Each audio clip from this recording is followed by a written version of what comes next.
Hi, in today's archaeonomy video I'll be looking into a brilliant online resource for those interested in Mesopotamian archaeology. It's called the Online Project. is an extremely important archaeological site, one of the earliest cities on Earth. was originally located near the coast on the Euphrates River, in what is now Iraq. I say originally as the Euphrates has changed course. It's currently located around 9 kilometers away, and this was likely a major factor in its abandonment. Also, the coastline has changed dramatically, and the site of is now thoroughly landlocked. While I was taught about in my archaeological training at university, oddly enough it's not played much part in my day-to-day work here in New Zealand. So it's not exactly fresh in my mind. I'll not go into an exhaustive historical account of it here since it's been such a long time and I'm not fully up to date with any changes that have happened. Still, I'd be bereft of my duty not to say anything, and I do have my old uni textbooks. So, here goes. Sometime around 4000 BC, was founded, a small village near the river mouth of the Euphrates. This was in an era called the Ubaid period, when urbanization was taking off in Mesopotamia. Agriculture and the domestication of animals were well-established practices, and hierarchical systems of rule were on the rise. There's evidence of a flood in the river valley at this time, likely relating to the flood account written in the Epic of Gilgamesh. The Uruk and early dynastic periods followed the Ubaid, and developed into one of the most prosperous Sumerian city-states by 3100 BC. These city-states did not remain independent forever. was conquered and brought into the Akkadian Empire by 2284 BC. Of course, empires rise and fall, and after a dark age, the third dynasty of emerged. The armies of the king of Ur-Nammu, conquered the various Mesopotamian city-states, making the capital of the Neo-Sumerian Empire. Ur-Nammu commissioned the construction of the Great Ziggurat of Nana in 2100 BC. Notably, Ur-Nammu drafted the earliest known written code of laws, predating Hammurabi's more famous code by 300 years. The empire remained for just over a century, till the Elamites captured King Ibisin and destroyed in 2004 BC. Didn't stay destroyed though, it was rebuilt, and would be incorporated into the Babylonian Empire. Acted as a provincial capital under the Assyrians, and the last Neo-Babylonian king, Nabonidus, upgraded the Ziggurat of Nana around 540 BC. Cyrus the Great conquered the Neo-Babylonian Empire, bringing it into the Persian Empire. Went into decline, the Euphrates changed course, and the city was abandoned by about 500 BC. The earliest archaeological project at was undertaken by the British consul John Taylor from 1854 to 55, and saw part of the Ziggurat of excavated. Reginald Thompson and Henry Hall began excavations in 1918, after which the British Museum and the University of Pennsylvania Museum of Archaeology and Anthropology teamed up to excavate under the direction of Sir Leonard Woolley, a founding father of modern archaeology, who was knighted as a result of his contribution to the field. The deal struck to conduct this work was that the artifacts recovered would be distributed, half to the Iraq National Museum, while the other half would be divided between London and Philadelphia. Woolley's excavations, running from 1922 to 1934, uncovered the spectacular ziggurat complex, many private homes, and the royal cemetery of that contained some amazing grave goods. The looting of the Iraq National Museum in 2003 prompted the creation of Online, as a way to digitally document and combine the collections of the three institutions, and make them freely viewable to the public worldwide. The resources available on their website are divided between the database of the collection, which contains a catalogue of artifacts, photographs, notes, and maps of the numerous excavations, and a news feed of articles written mainly by museum staff about interesting things they found in the process of digitizing this vast amount of information. Let's take a look at some of the articles and go explore their collection.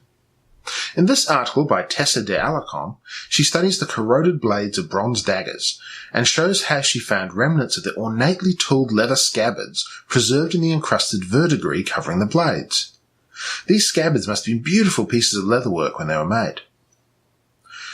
This dagger appears to have woven fabric wrapped around the blade and possible copper bindings.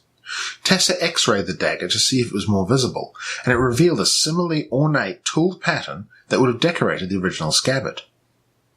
The patterns used in the leather decoration are very similar to those found in the ornate gold scabbard found in one of the royal tombs, PG 580. The scabbard belonged to an equally impressive gold dagger, with solid lapis lazuli grip, and PG 580 contains a number of other wondrous treasures. I doubt gold would make the most practical dagger. Bronze is a much better material for making a blade out of. But let's not kid ourselves here. These are the grave goods of royalty. These objects were made for their opulence and appearance, not practicality. This is 4,000-year-old bling at its finest. While we're looking at the amazing contents of PG 580, this adze head also appeared to be made of gold. In this article by Brad Hafford, he describes a visit by a team of archaeometallurgists who analysed various artefacts using a portable X-ray fluorescence machine. X-ray fluorescence is a method that we use here in New Zealand to determine which volcanic source a particular obsidian flake comes from. I'll go into it in more detail in my next video, which will be discussing obsidian. They tested the adze head, and it proved to be electrum, an alloy of gold and silver. In this case, 55% silver, 40% gold, and 5% copper. The silver would have made it slightly harder than gold, but the grave contained a large number of high-quality, far more utilitarian bronze tools and weapons that would be much more practical for woodwork. This next article, entitled Adventure Calls, The Life of a Woman Adventurer by Kyra Kircher, discusses the work of Catherine Woolley. Catherine had been a nurse in World War I, moved to Egypt with her husband, who committed suicide. She returned to nursing in Baghdad in 1923 and joined in on the excavation, impressing the excavation team with her drawing skills. Leonard Woolley invited her to come back for future seasons, and in 1927 Leonard and Catherine married. She was heavily involved in the excavation, recording, and the publication of their work. This article, Ancient Repairs at and the Power of Bitumen by Tessa de Alarcon, looks into the use of bitumen in where it was used the same way as we would use two-part epoxy or superglue. She presents a number of examples from the collection, such as a toy boat sculpted out of bitumen paste, and fragments of a drain pipe repaired with it. In this case, bitumen was used to glue together a broken ceramic bowl, and here the foot of a figurine has been reattached using a blob of bitumen. Bitumen was a very important material in prehistory, and there's evidence of it being used in the fillings of teeth dating back 13,000 years. I noticed there's not been any new articles on online in 2017. I really hope the project's still going on. Let's take a look at the database itself. It's well designed and completely searchable. The four main categories you can initially search through are object type, season number, where you can see what was found in each particular excavation, museum, to see where things are housed, and by material. You can also build a custom search based on any of the database values. If I click on object type, you'll see we're presented with different categories we can explore, with numbers to the left indicating how many objects are within said category. Those who know me will know that my first instinct is to click on armor and weaponry. They have it split into subcategories if you wish to use them. Let's take a look at arrowheads. If we click on an entry, it'll present us with a data sheet, normally with multiple high-resolution images of the object. Obviously, not every object has been photographed yet. We can also click on other aspects. For example, if I click on copper alloy, it'll take me to a section covering all the copper alloy items, all 4,058 of them. Copper alloy is a conservative term used by archaeologists and museum staff. The object is probably bronze in this context, but without chemically testing every single object to see if the alloy contains tin or zinc, we can't be 100% sure. So just in case it might be brass, we often play it safe and say copper alloy. Now I know people like their pretties, so let's see what gold artifacts are listed. They have 1,943 objects. Here are some gold lapis lazuli and carnelian necklaces. While here we have a replica of the gold helmet of Mescalamdug. I have no idea how that's supposed to be pronounced. The database says the original is in the museum in Baghdad. Hopefully that's still true. The Online project went to the trouble of documenting the electrotype reproductions made of some of the objects, and this one is held in the University of Pennsylvania Museum. If you're interested in seeing what other objects Mescalamdug was buried with, you can click on the link here, which will bring you to a page listing all 149 objects.